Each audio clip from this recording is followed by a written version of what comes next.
Hey everybody, how's it going? This is Max with BuzzTox here, and I am back because Game of Thrones dropped a brand new teaser for their brand new season. Now this teaser in particular was very reminiscent to what we saw for Game of Thrones Season 7. In Season 7, we saw a promotion called The Long Walk, and it basically followed Cersei, Daenerys, and Jon walk the halls to take their seat on their throne. And this teaser was great because it defined what the tone was for the whole season. The crux of Season 7 was about power. It was about Cersei holding her place as Queen of the Seven Kingdoms. It was about Daenerys coming from Essos and fighting her way to take her place as the true heir to the Seven Kingdoms. And it was about Jon finding his seat of power as King of the North and the responsibilities that comes with that, and how he fits in that big conflict between Cersei and Daenerys. And this new teaser casts a brand new foreshadow that shows us what we can expect for the tone and the meaning of the next season. And this truth of who Jon Snow really is, I think is going to be driving the plot. And who will sit the Iron Throne at the end of this, if there still is an Iron Throne. And who will defeat the Night King, if there will be someone to defeat the Night King. But much like how Cersei, Daenerys, and Jon walking to their seat of power define Season 7, I think the secret of Jon Snow's heritage is going to define Season 8. And we see this through the whole teaser. We see Jon walk past his mother, Lyanna Stark, and she says you have to protect him, and this is her talking to Ned Stark. And then we see Jon pause and turn around, and this could speak to Bran's presence in the tomb, even though he may not be there physically. Bran has had this effect on people before. And I think this just represents Jon coming closer to his truth on who he is. And I think Lyanna saying that you have to protect him, and them using that quote in this marketing campaign, I think shows that Jon is much more important than just a bastard of the North. And that could play into his role as the future king of the Seven Kingdoms or Azor Ahai. And this focus continues on Jon even when Sansa walks through the crypts. We see her walk past her mother Catelyn's tomb. And we hear her say all this horror that has come to her family is because she could not love a motherless child. And she says this in Season 3. And this once again is Catelyn's truth about how she felt about Jon Snow, and how her regrets of treating Jon Snow is really now, in her belief, affecting her family. And it's important that Sansa walked past Catelyn because she admired her the most. Sansa treated Jon a certain way when they were growing up because she respected her mother and she followed her mother's opinion of Jon. But then we see Jon go to Ned Stark's tomb. And we hear him say that you are not a Stark, you may not have my name, but you have my blood. And that goes back to the first episode of this whole series. And like every other character in this teaser, it goes back to Jon Snow and his secret. And I think it all comes to that truth. And that's really represented by the feather in Lyanna Stark's hand.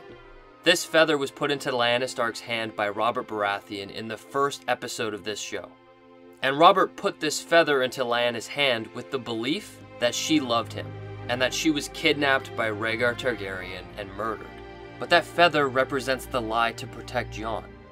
It was the held secret that she had a child with Rhaegar Targaryen, that Ned kept him under his roof as a bastard.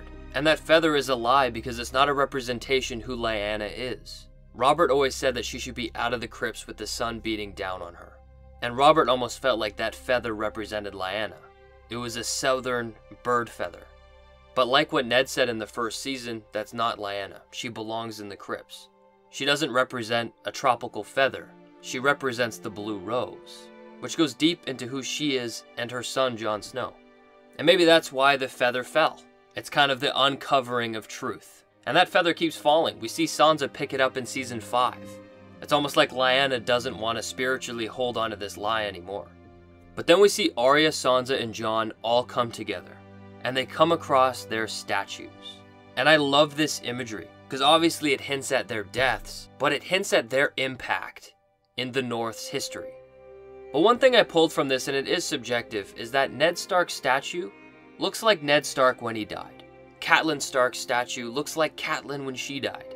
And in this teaser, we see Arya's statue look like Arya. We see Sansa's statue look like Sansa.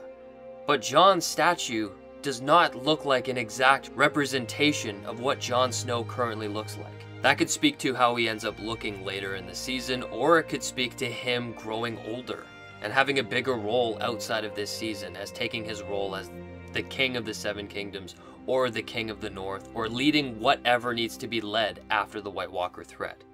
But after they look at these statues, the cold starts to come, the feather freezes, because I think the lies have to die and let the truth be born in order to face this cold threat. Jon has to become who he was supposed to be, or Targaryen, and then they prepare to fight. And I think this really speaks to, first of all, the lone wolf dying and the pack surviving. The Starks are together to face the threat. And obviously it's going to foreshadow a White Walker attack on Winterfell. But I think another really important thing to look at with the White Walkers coming through the crypts is that just like Ned, just like Catelyn, and soon to be Arya, Sansa, and Jon, the White Walkers are a part of the crypts. They are a part of the Stark history. And I think we'll uncover a lot more about the past and the fight for the Dawn, and who Azor Ahai was, and how the White Walkers and the Night King plays a role in the Stark history. And that could also speak to Bran. In this teaser, Bran was the only Stark that wasn't in the crypts. It could be, first of all, that Bran no longer identifies as a Stark. He's simply the Three-Eyed Raven. He's seen 1,000 lives, and his life as Brandon Stark is so minuscule to that now that he no longer identifies as Bran Stark. But another interpretation is that Bran was there. He was there when Jon turned his head. And he was there in the cold winds that came through and froze the feather. Because I think one theory out there is that Bran could become the Night King. And I think there's some credence to that theory, because the Night King and Bran have almost too many similarities to pass up. But that's what I think about this teaser. Let me know if you think I missed anything, and let me know what you think about my thoughts and feelings. I'm going to try and get my predictions out there as soon as possible, just so I can start creating more content. It's almost holding me down because it's so much work to get through. Because I want to start doing more videos focused on topics rather than writing out the whole show. But anyways, until next time, I'll see you guys later.